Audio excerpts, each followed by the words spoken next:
right, welcome to the Krueger Show. Hope everybody's having a great day. Grant Cohn in the house. Niners getting ready for the Packers on Saturday night. Welcome to the Krueger Show. It's January the 19th, 4:06 on the West Coast, 7:06 on the East Coast. Brought to you by Pregame, Pickle, the best barbecue in all of Northern California. Check them out on two locations, Emeryville and Corte Madera. Also brought to you by Marin Auto Glass, marinautoglass.com. Grant, good to see you, man. Niners, Packers, Saturday night. We've talked a lot about it. I'm sure you've talked a lot about it on your channel. What do you think? Why don't we start with this? What is the one area that you think the Packers have a decided advantage against the 49ers? They have the Niners' kryptonite to a degree. A mobile quarterback who's playing at an elite level. A guy who can get out of the pocket and beat you from inside and outside the pocket. Not just a one-trick pony, but a guy who can beat you from inside and outside the pocket. Those kind of guys give the Niners, probably give everyone problems. But I feel like the Niners with their wide nine, with their whole defensive philosophy, all gas, no breaks from Nick Bosa on down the line, they don't really pay much mind to containing quarterbacks. And I feel like a lot of times they do better just Bill Polian was talking about this with Lamar Jackson. I totally agree with him. Your job isn't to sack him. It's to keep him in one spot. If you keep him in one spot, you might beat him. The Niners don't really do that. They want to knock you off your spot. And Jordan Love, he's not that proven. He hasn't been good that long, but right now he's playing at a very high level and like physically he can kind of do everything. So he's a wild card. He might come back down to earth, but I think the Cowboys thought he would probably come back down to earth, and he didn't. So we'll see what he can do. And on the flip side, if you said, the thing that you think absolutely the 49ers, the advantage that they have on Green Bay, what would you say?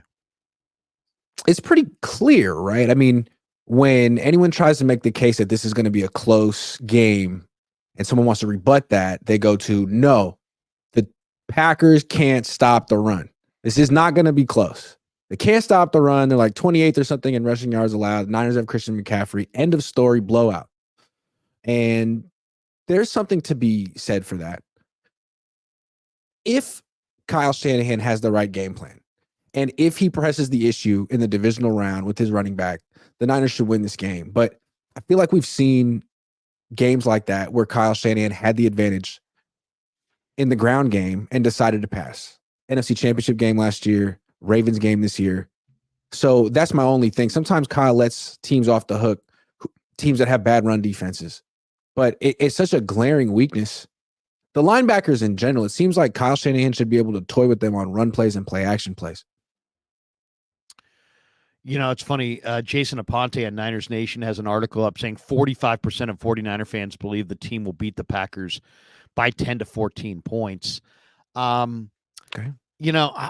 It's funny. And there are some people, I know Stats Guerrera that believes it's going to be a blowout and the Niners are going to blow them out.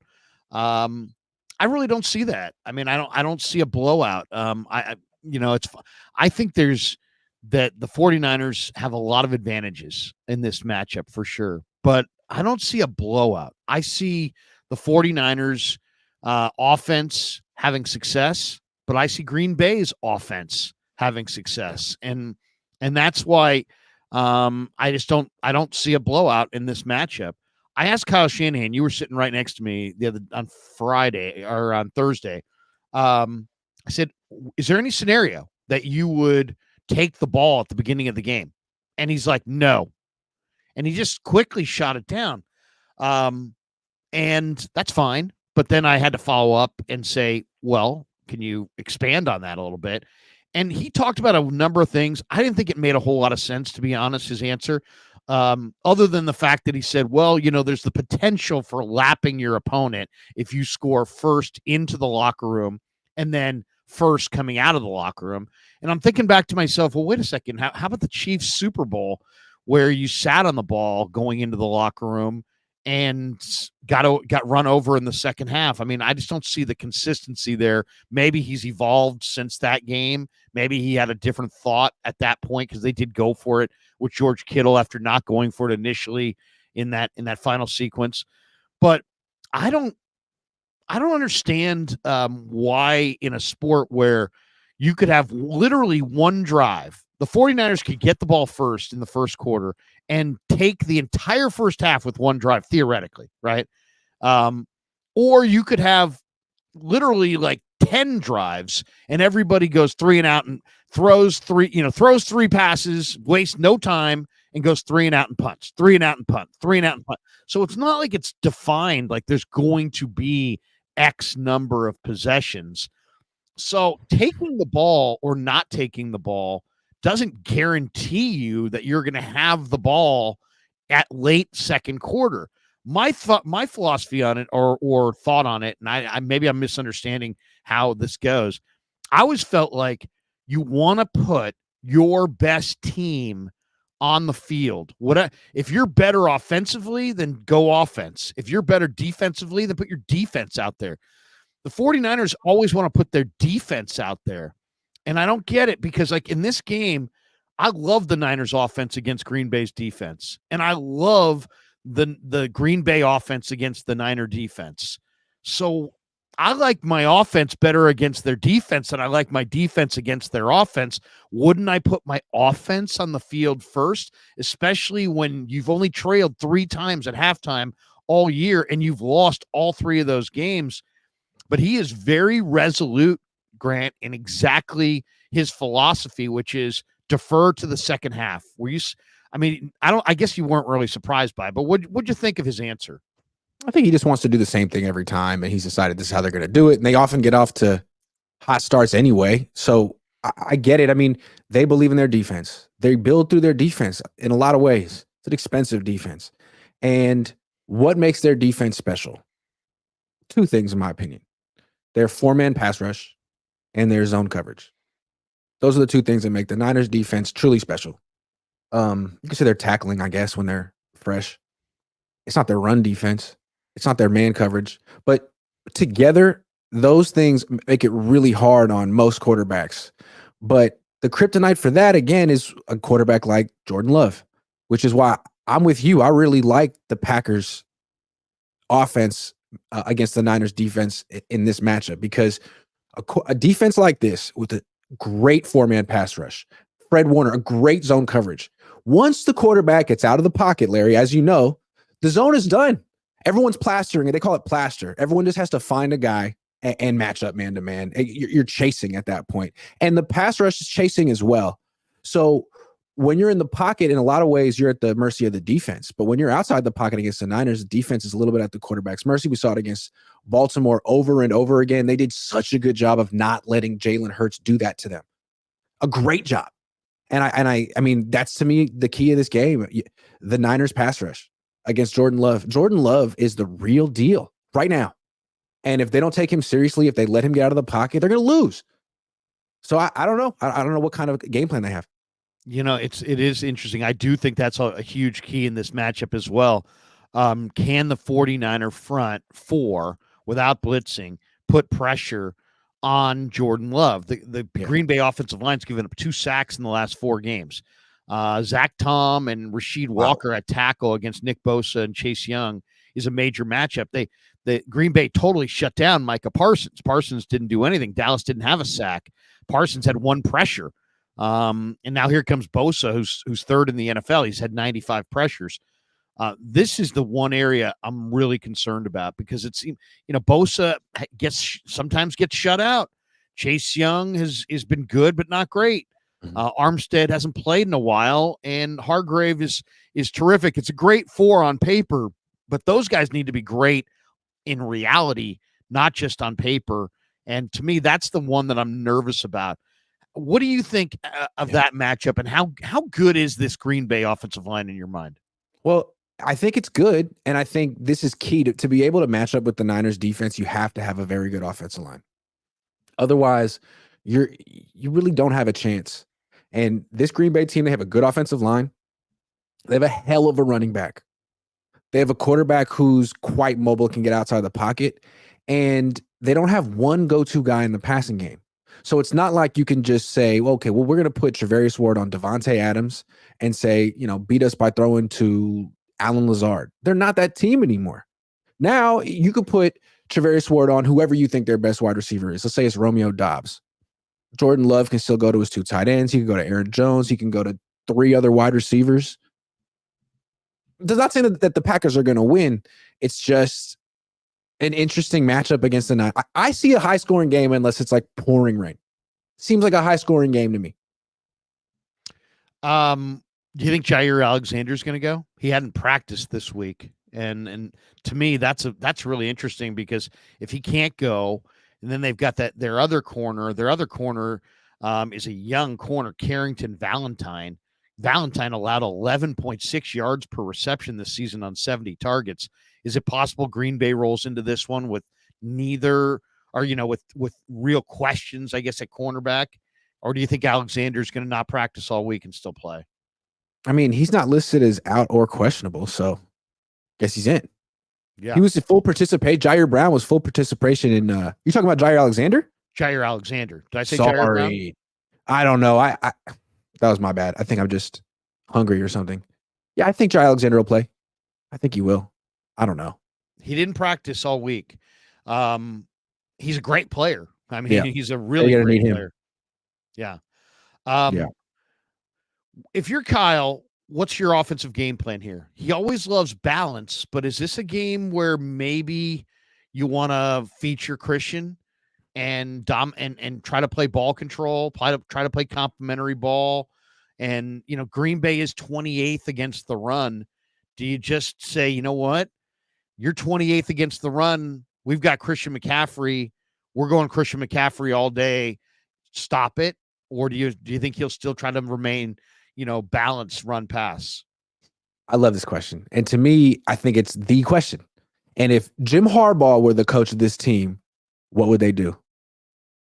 They'd probably just run the ball. And Kyle at times, I think of that Ram game on Monday night where he ran 18 times or whatever at the beginning, or they had an 18-play drive at the beginning and they just absolutely challenged the Rams' manhood and just ran it down their throat. You remember that game? I do. My point is they're very different in terms of their personality, identity on offense. Jim Harbaugh isn't trying to trick you. You're 28th against the run and has a great running game. He's going to punish you. That's what he did to Washington. Like, you can't stop the run. We're going to run the ball. We know you're trying to load up to stop it. It's over. Kyle sometimes outthinks himself, especially when he has time. It's like, oh, okay, so you're not good against the run. So you think I'm going to run the ball. So you're going to load up. So I'm going to, and sometimes he gets himself out of it a little bit to me. Like, he'll just miss opportunities where he could just dictate. And he's like, okay, well, now I'm going to trick you. Since you think I'm going to run the ball, I'm going to actually pass in this game. It's like, they have really good pass rushers. They have a really good corner.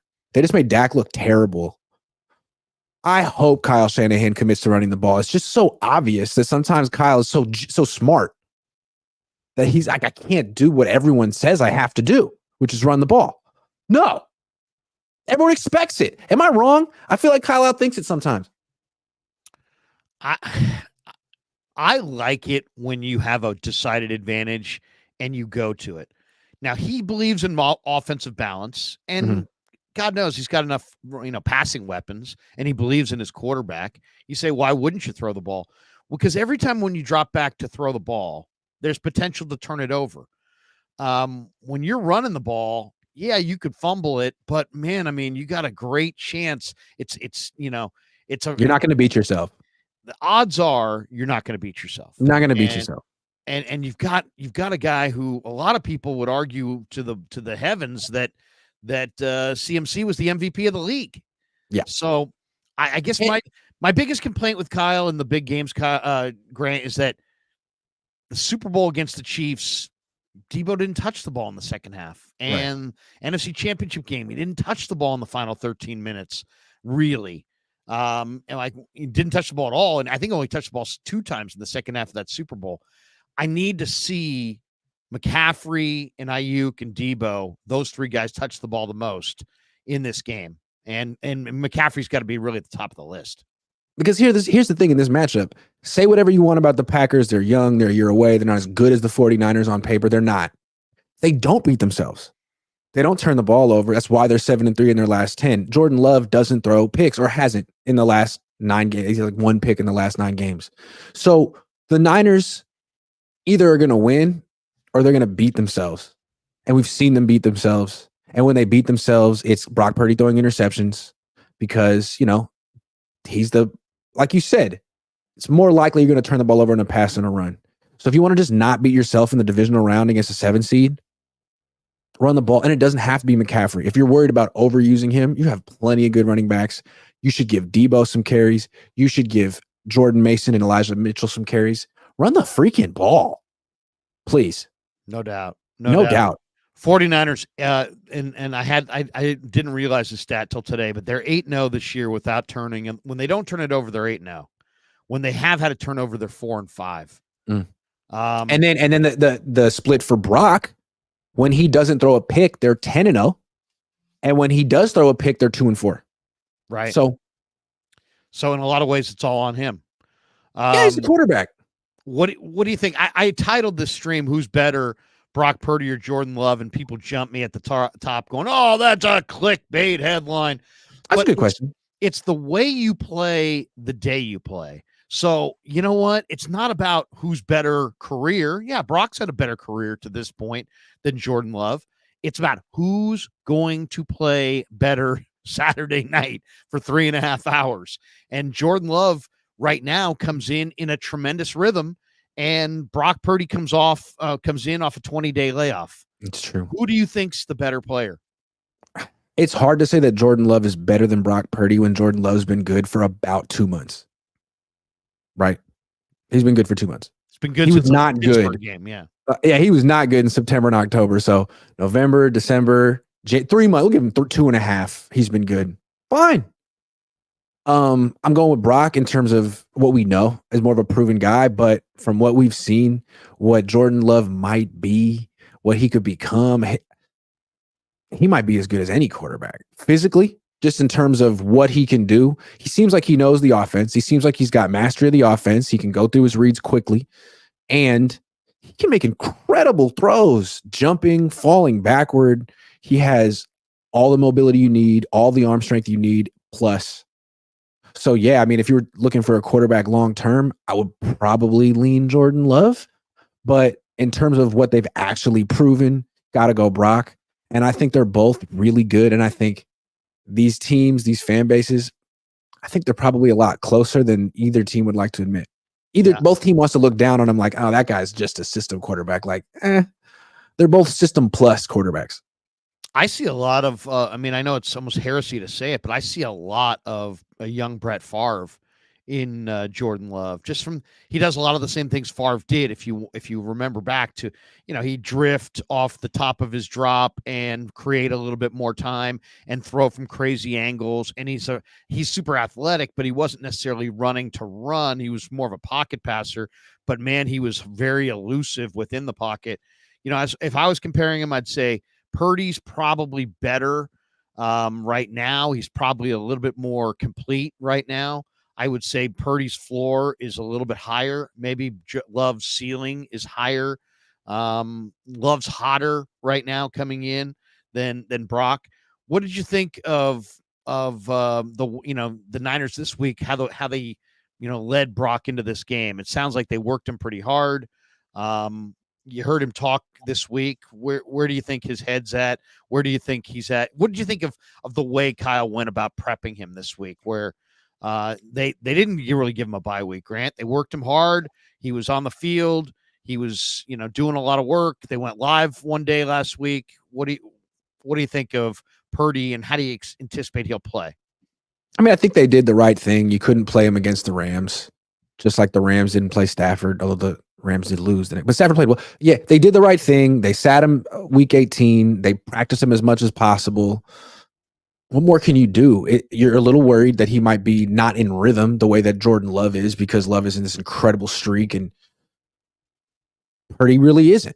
But still, I don't think it should be that big of a deal. My issue is not so much the rest, but the rain.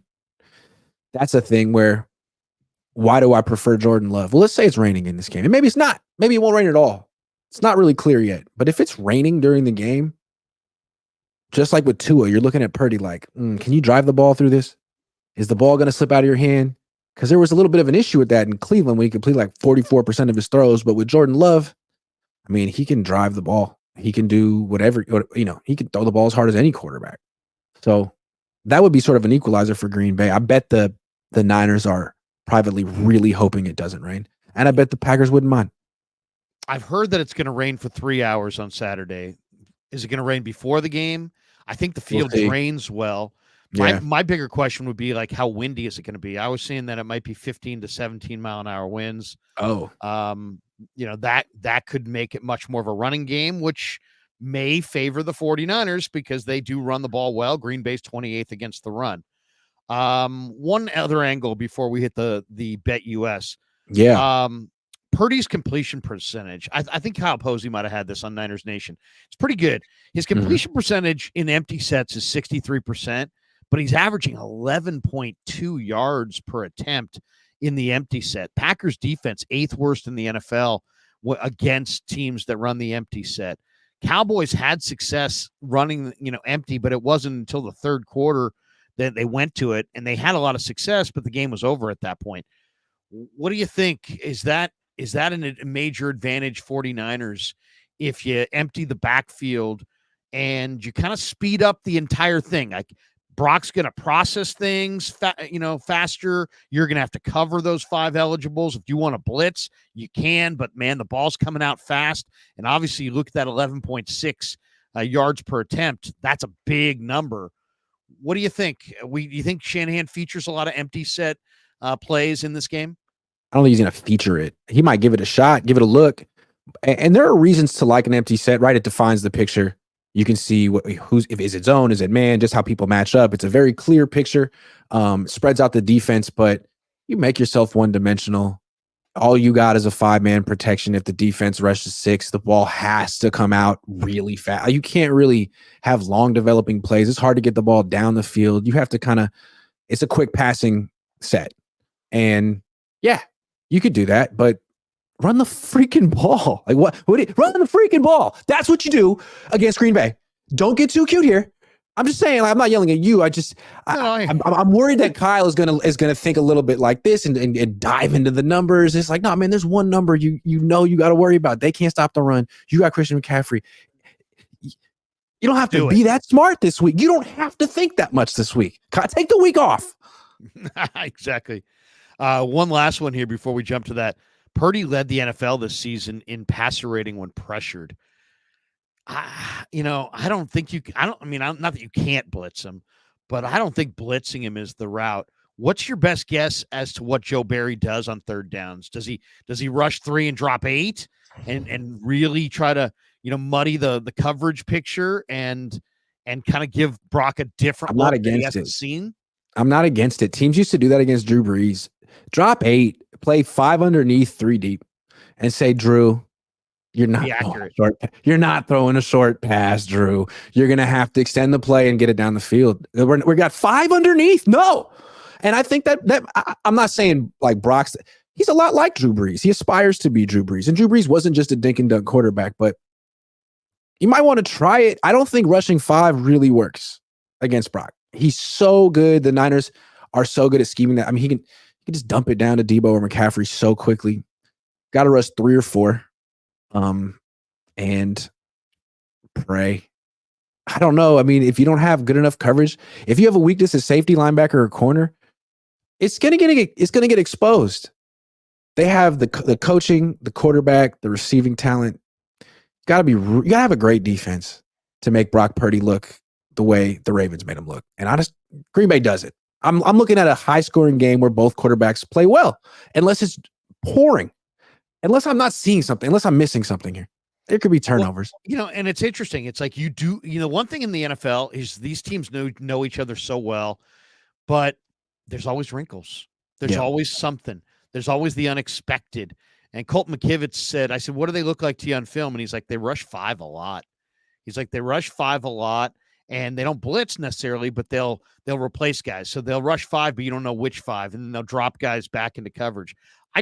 I think Quay Walker and Devondre Campbell are major liabilities in coverage. I think you saw it in this Dallas game at times. I think you saw it if you watch Green Bay at all this year.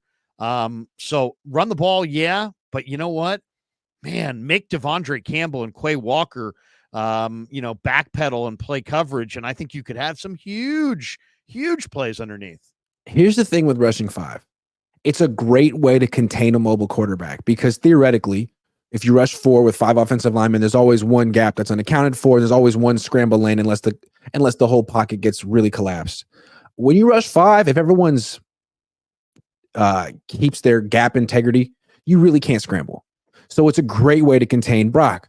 But you have to play man coverage. You can't play what's like a 3 deep, 3 underneath zone. That'll get torched. You could. You could. And that's the one thing Yeah. about Joe Barry last week against Prescott. He threw a bunch of zones at them, and it was a wide variety of zones. Usually zone blitzes are like a 4-man rush where you're like, right. I don't know. Yeah. But you could play man against the Niners and just get torched by Kittle and Ayuk and McCaffrey. Up to you. I don't know. I don't know what Joe Barry can do that's right against the Niners. What you have to do is have great players on defense. That's how you stop the Niners. And you got to pop that ball out. If you're Joe Barry, you got to be lecturing your guys all week. Pop the ball out, somehow force a turnover, because I don't think they can stop them. I think their key on defense is everybody go after the football. All right, it is time for our Bet US portion of the extravaganza. This is some NFL special bets, which I think are fun. So this is like projecting, for example, who's going to score the most points in the divisional round. Guess who they think? Niners. The Niners. Plus 175. Yeah. Green Bay way at the bottom. I'll say this, though. I mean, that Texans team at plus 1,400 might not be a bad play the way they're playing. I mean, they just went against the number 1 defense in football and scored a ton. Yeah. So there, you can get them at plus 1,400. That's pretty good. Yeah. Here, scroll down a little bit. Let's see what other specials they got. You like those? Rushing yards leader in the divisional round, McCaffrey. And Aaron Jones. See that to me is why this game is interesting. This to me could be a big rushing game where McCaffrey rushes 20 times, Jones rushes 20 times. They both go over 100 yards. Be an interesting game, like the kind of game that moves fast. The clock is running the whole time. You look up, it is already the second quarter.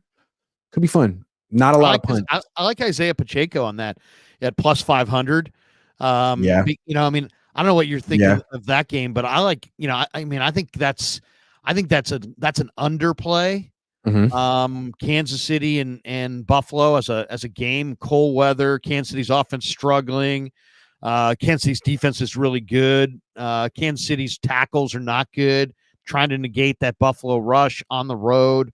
I could see a number of runs for Isaiah Pacheco. Definitely, and the Chiefs seem like they're peaking at the right time, and Josh Allen's going to commit at least one turnover and give the Chiefs an extra possession. All right, let's look receiving leader. Now those are some surprising names at the top. I like Nico Collins. He's good. I don't even know who he is. He's terrific. Like T.O. is what he looks like. He's huge. Carved out of granite. I also like Rashee Rice. People don't talk about him, but he outperformed Tyreek Hill last week. Amon-Ra St. Brown has got a huge chip on his shoulder for getting passed over for the Pro Bowl. Brandon Ayuk is better than Mike Evans at this point in Mike Evans' career. Mike Evans is still good, but there were at least one play where he was open deep last week, and he would have caught it a few years ago, but I feel like he's lost a step.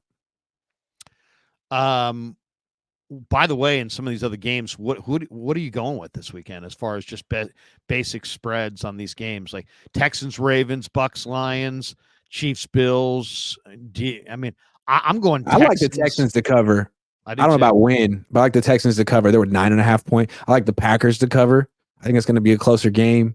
I think the Chiefs. I love the Lions in the points. I mean, I'm giving the points. I think Lions. A lot of people have convinced themselves that Green Bay or that Tampa Bay's good. What I saw last week was a Philly team that just didn't even show. The Lions are playing at a much, much higher level. They're physical. They're hard hitting. They've got some great players. I'll say I like the Lions maybe in a rout. I think who's your X factor on the Lions? Because I got one.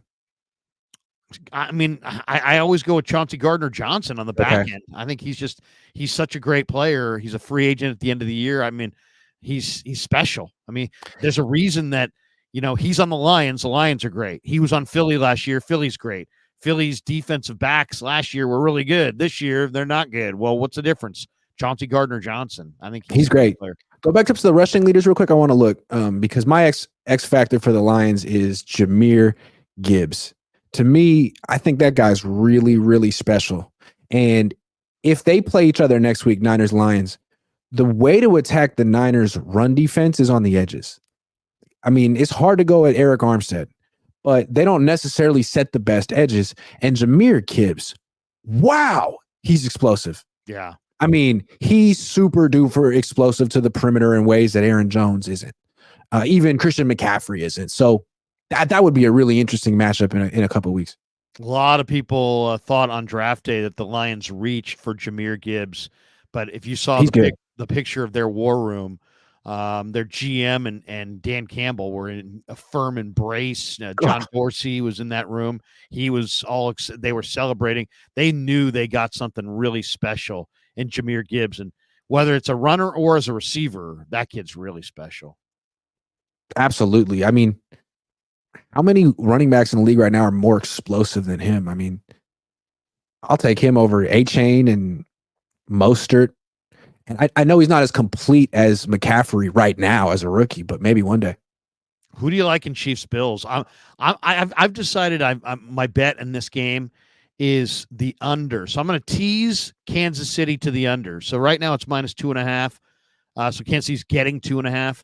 I'm going to take 10, basically. Kansas City plus 10, and then turn that from 45.5 to like 53 and go under. I think that's a low-scoring game. Chiefs, Bills, give me Kansas City and those points, and then the under on the tease, which is, tease just means you can take 6.5 or 7.5 points, whatever tease you want, and throw them on either side and the total. So I'm throwing it on the Chiefs side. I'm going to tease it up and go under. I think low-scoring game. What's your angle on Chiefs Bills? I think the Chiefs. I mean, just outright, I think the Chiefs are going to win. I have a rule. I share this with Josh Duba. Josh. Yeah. For AP, we have a rule: you never ever bet against Patrick Mahomes. Just that's the way it is, especially in the playoffs. Who's going to win? Mahomes. Why? Because that's the way it is. So, love Josh Allen, great player, but he's gonna turn the ball over. And no one wants to face Josh Allen, but I'm not betting against Patrick Mahomes. They're going to win that game. So is that an upset? Are they? Yeah, they're underdogs. They're 2.5 cool. point. Yeah, 2.5 point underdogs. Oh God, Mahomes and points. Yes, please. Thanks. Yeah. By the way, this one's kind of interesting too. Divisional, the highest scoring game, and it's Niners Packers at plus 175. See. I don't know about that. Even though I like the Niners offense, I've already said against the Pack D, and I like the Pack offense against the Niner D. I don't know if that's going to be the highest scoring game, though. So are they expecting like 35-26, something like that? I mean, probably. Maybe. Yeah.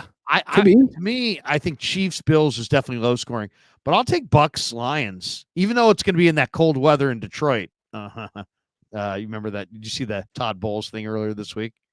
No. Oh, yeah. Yeah. Unfortunate. Yeah. People.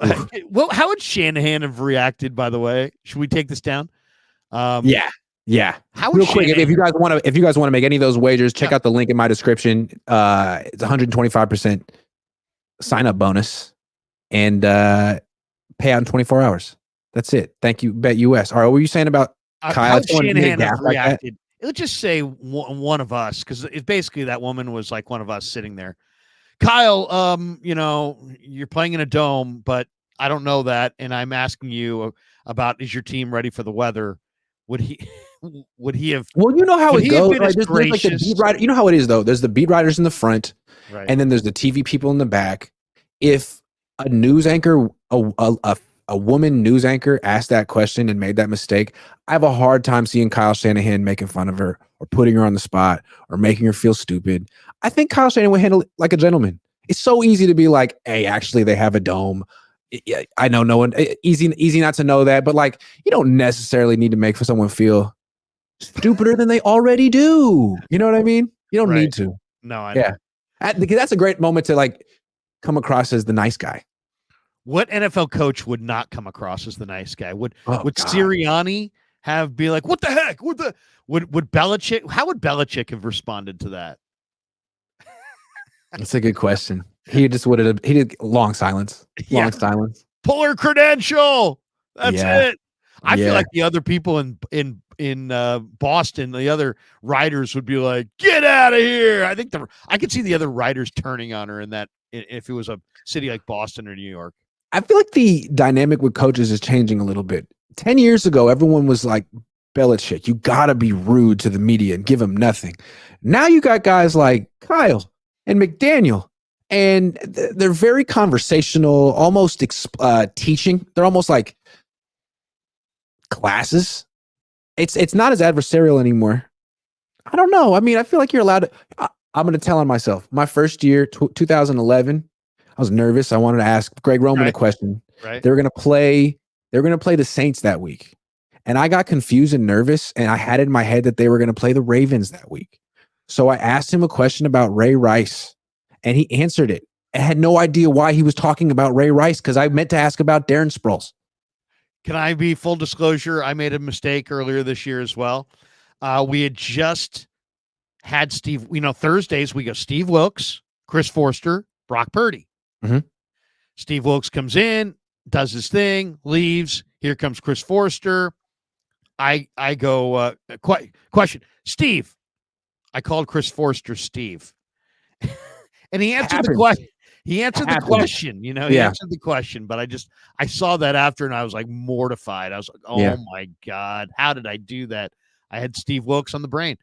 All right. That's why I don't want to come down too hard on that lady. I feel like sports writer karma is if you do, like you're going to have the next slip of the tongue next. So just be like, oh, I really feel for her, man. That could be any of us. Sorry about that. That or your cell phone. Has your cell phone ever gone off? I keep mine on silent all the time. So it hasn't happened. Yeah, I do too. But when you saw that happen the other day at Kittle's locker and he's like, rookie. And some guy's like, here's another story. Okay. So 2011. Turn it off. Turn it off. This is back when people hadn't had phones that long. Gwen Knapp, rest in peace. Remember Gwen Knapp? Yeah. Wonderful lady. Great writer. This was 2011. I think we were interviewing Jim Tom Sula in the old media trailer, and she had her phone back at her desk and all of us, and she had a ringtone. Remember when people like you said ringtones? Yeah. And it was Margaritaville by what's it? 3 rounds away, or whatever it was. Wasting away again in Margaritaville. And everyone kind of started grooving to it, and she was mortified. So yeah, these things happen. Oh my God. Amy Trask says 7 terrific quarterbacks in Brock Purdy. I like Amy Trask. What a Raider. That's all I thought. Come on, Amy. I know Amy Trask. What about Baker? What about Goff? She lived in Oakland. She was an Oakland Raider, not a LA Raider, not a Vegas Raider. And that just felt like such an Oakland thing to say. Like, screw the Niners.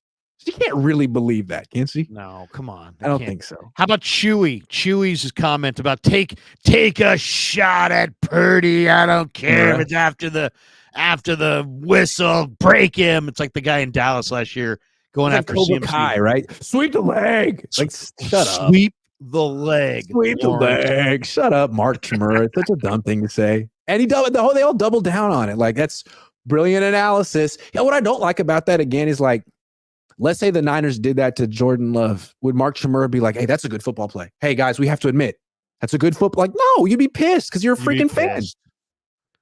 Because it's wrong. Because it's wrong. Because it's cheating. Yeah. Okay, let's hit the chats, and then we'll jump bolt for the door. Kellen Edwards, halftime adjustments will be major for the Niners. Offense and defense. Assuming it's a close game. We'll see.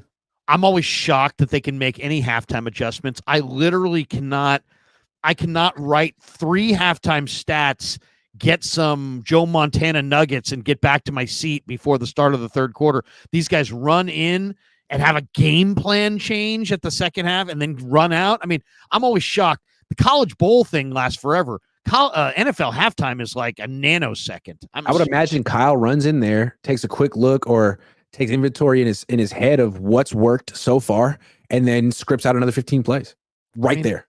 if you checked your phone and you took a leak and it's time to go back out, I mean, it's not like he's giving a speech. I'm sure all the position coaches are working with their positions. Kyle's thinking of 15 plays, and then he goes over them real quick. Okay, this is what we're going to do. First two, boom, boom, boom.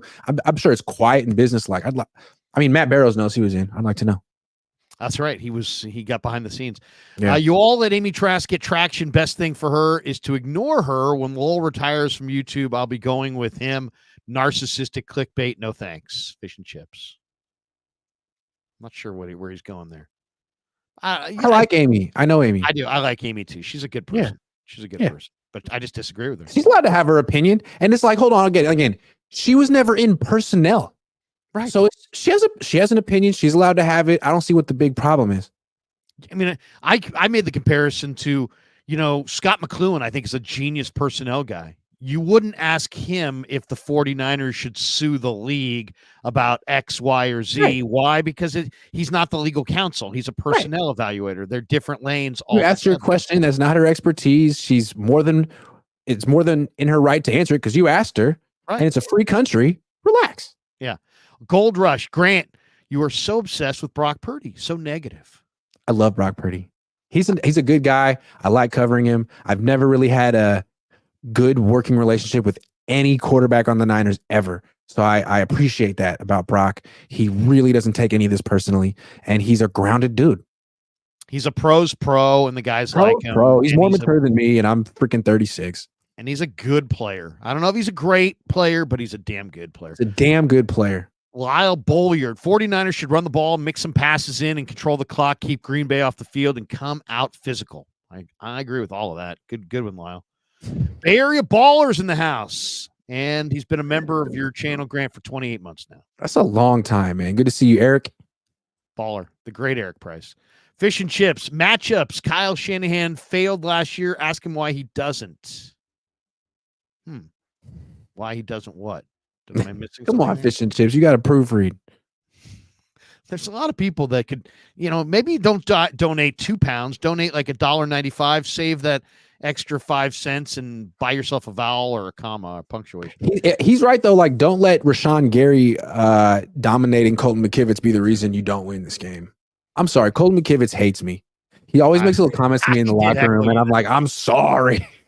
What do you want me to do? One thing I love about Colton, I like Colton. He will heckle you, man. He's cool. He always does it with a smile. He's a cool guy. he's a very cool guy. Yeah. Keith Murphy, the unbeaten, says the Bucs put up 34 on Green Bay. The Niners over under 40. Under. They're not going to put up 40. Yeah, I'm saying under. They could put up 34 though. Yeah, sure. I would say it's going to be something like 20, 24, 17, something like that. That'd be my guess. Keith Murphy, the unbeaten. Grant, check their schedule the last 10 games. I see why Green Bay's 7-3. They beat Kansas City. Outside of that, the rest of the opponents aren't good. Yeah, but they beat Kansas City. That's impressive. Yeah. And they're in a rhythm right now. They just beat. First of all, they just went on the road against one of the best pass defenses in football and absolutely carved them. Yeah, they beat Detroit and Dallas. 2 of the 3 best teams in the NFC. Now they get to face the Niners. No one's picking. I don't think anyone's picking Green Bay to win this game, but no. I think it's fair to maybe think it might be an interesting game. All 12 NFL.com people at the end of the preview picked Niners. Yeah. David Baker, are you I'm picking the Niners? I am too. Too. But here's the thing. I don't think it's going to be a blowout, and I respect the hell out of what Green Bay is because Green Bay is coming. Green Bay's young receivers, the tight ends, the receivers, they're all real, and they're coming. I don't know if they're going to arrive by Saturday night, but beware of them in the next 2-3 years. They're coming. Also, every time the Niners played the Packers in the playoffs, Aaron Rodgers was terrible. Just terrible. I don't respect Aaron Rodgers. He was great against other teams, but not against the Niners when I covered them. And it's going to be interesting to see what Jordan Love can do. I know he's not Aaron Rodgers, but at least he doesn't openly feud with the coach. So curious to see how that goes. I love Aaron Rodgers too, but I think Aaron Rodgers, by the time the Niners played him in the playoffs, was thinking a lot about self-preservation, and the ball was coming out faster. This kid reminds me much more of a young Favre who held the ball, drifted, wasn't afraid to take a hit, and it didn't really fear the rush. And that kind of scares me a little bit. Hot take: Favre was better than Rodgers. Rodgers' numbers are better because of the rules. Hot take. Yeah, well, I mean, they're right there. They're right there with each other. And both of them are quite controversial. David Baker says, "Are you overlooking Wilkes' ability to scheme against the pack?" I don't think so. No, I think Steve Wilkes is a hell of a coach, an excellent coach, and I'm not counting against him. No, not at all. When I asked him about this group of young tight ends and receivers, he was like, "Hey, you try to defeat the play, not the player." And it's, I think Steve understands the challenge here. It's a monumental challenge for the 49er defense, because what you got to do defensively is you got to take a quarterback who's taking great care of the football, spreading it around, and is feeling no pressure, and you got to make him feel uncomfortable. And that's going to be a tall task. But I'll say this: about 7 different dudes said to me this week in the locker room, really like our plan, both offensively and defensively. Now, I didn't say, "Hey, do you like the plan?" But they don't always volunteer that. So that was interesting, because I thought, well, why are so many guys saying they like the plan? So they must feel good about, at least the players are sold on the idea of the plan this week on both sides, offense and defense. Cles Limperio, member for 9 months. He says, "Hell yes. And I'll be a member for 9 more. There you go. Can I interpret that? I like the plan. Yeah. They're running the ball. They're going to do the right thing and run the ball. Because when they didn't have the right plan? Baltimore. We asked Chris Forrester afterward. He's like, "Hey," we were like, "Hey, why did you run the ball?" He was like, "I don't know, man. You got to ask Kyle. We thought we were going to have success with that." Christian McCaffrey didn't talk to the media all week after that game. I think a lot of people were surprised. I think they felt that they had to run like a game plan for a run game that would work against Baltimore, and then Kyle just got in the game and didn't call the plays. And they're like, so I'm thinking the Niners feel like, hey, we're going to remember what we did to Green Bay in the playoffs a few years ago? Yeah. It's going to 49ers, I think, schemed, called a couple of pass plays early in that game and said, "Hey, we can throw the ball." When in reality, I think you're right. I think they should have focused on running the ball against. That's what the numbers said. The numbers said run it at the Ravens, and they threw a couple balls early, got some big plays, and I think their eyes got wide. Fell in love with the ball, fell in love with the pass, fell behind, fell more in love with the pass, and it avalanched on them. Italian Niner _ Vito. The Packers have only 5 days between games too. Oh yeah, that's why the Niners better win. That's the other one. This is pretty. This is kind of interesting to me. Teams. Okay, wait. Where is it? Yeah, here it is. Teams on short rest in the playoffs facing a team that's on regular rest in the playoffs over the last 20 years are 5-12 straight up. Advantage Niners there. Big time. Hey, 1 seed against a 7 seed with an extra. You got to win this game. If the Niners lose, we're not going to be sitting here next week being like, "Hey, man, Green Bay, tip your cap." You got to just tip your cap and get them. No. No tap, cap tipping. That's why they got to win this game. They have all the advantages. Yes, Green Bay's dangerous, but it would be scandalous if the Niners lost this game. Yeah, this is not this is not the San Francisco Giants post-game wrap. There'll be no cap tipping. Cles Limperio, I just want to tell I got to use wanna more. I just want to tell the 49er fans going to the game, make that place bounce and don't let the weather get you down. 49er faithful, love you both. There you go. Don't get down. Be loud. Drink your tequila before the game. Praise the roof. That's what I love about the Niner fan. They get it in the parking lot. J. Figs Ramon says, if the Niners can use more than one running back, I see them with a solid W. I like that. Yeah. Maybe you finish with Elijah. I got a prediction real quick. Yeah. Watch for Debo, the running back. Oh, I love that idea. Love it. They've been saving it. Give me your over-under on the number of Debo carries you want to see. At least 5. Yeah, I was there. I'm 5.5. At least 5. Yeah. Jay Figs, if the Niners can commit to the run, use more than one running back. Okay, I got that one. Got you. We got this one from Joshua Wyatt. 49ers play the wide 9 largely because it gives Kyle offense so much trouble. Green Bay runs Kyle's offense only worse. That's what you're missing. 38-13. Joshua, I hope you're right. Ooh, 13. That'd be interesting. Hey, it could happen. Yeah. Flavor _ reborn restorations. Hey, Larry, I promised my girlfriend I would ask, what brace did you get your wife for her plantar fasciitis. Off topic, sorry. I got it off Amazon. It was like $29, and it's helped her quite a bit. And I would definitely do it. And I don't know the name of the company, but if you go to Amazon, type in plantar fasciitis break. It was $29.99. It was black. It was wrapped around the ankle. Gave it to her for Christmas, and it's helped. Absolutely. Jeffrey Ray, Green Bay's weak at linebacker around the middle and can't tackle. Our offense is going to rip them apart. Opinion. I think you're right on. Mm-hmm. I think Quay Walker is a defensive end. I think Devondre Campbell's too old, and I think those guys are going to get ruined in coverage. Wasn't Devondre Campbell on the Falcons team that went to the Super Bowl with Kyle? I mean, he's old. I mean, I remember him at Minnesota. It was years ago, University of Minnesota. Kendrick Wheeler says Niners need to sign Chase McLaughlin. He's terrific, the kicker. Oh, God, let's hope it doesn't come down to a kicker. Sure, 2 X's. Juan back in the field is bigger than mentioned. Juwan? That's right, Juwan. 3rd and Juwan. Talked to him yesterday. He's like, I said, man, you make a lot of pressure catches. And he's like, man, it's just like putting on your pants one leg at a time. You go to work, you do your job. That's my job. I think he's minimizing it. He's damn good under pressure. There's something so grimy about Juwan. Like when you're, again, in a good way. He really does seem like a guy who would hurt you on a football field. Just on a football field. I'm just saying, but he's got that look like, man, I'm so not in this for the glamour of it, man. I'm in here to hit people. Seriously. That's what I do. Matthew Sanders. Cute how this Green Bay defense thinks it's going to be a game. Okay. Mm-hmm.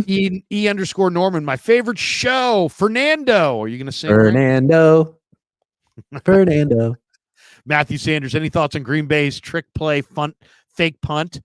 Wait till the Niners double fake him. Yeah. Got to get Wisnowski involved on offense. He's too good. Fish and chips, press box, glass wall. What do you like and hate about it? I hate how thick it is, and I can't hear the gnat sound. There's nothing I like about it. I like it. I like being removed from the whole. I like it. I like feeling like you're in like a final exam. I like that. It's cold as hell in there in the summertime too. Yeah. Cheddarhead says, surely there's no way the 49ers can possibly lose to the youngest playoff team in NFL history off 5 days rest. There's just no way that can happen. All right. It's just Cheddarhead. Cheesehead. Into existence. Kellen Edwards, Cohn phone tomorrow. Going to be a first time caller. Not tomorrow, but we'll do it Sunday. Let's do it after the game so you guys have something to talk about. Yeah, let's give him something to talk about.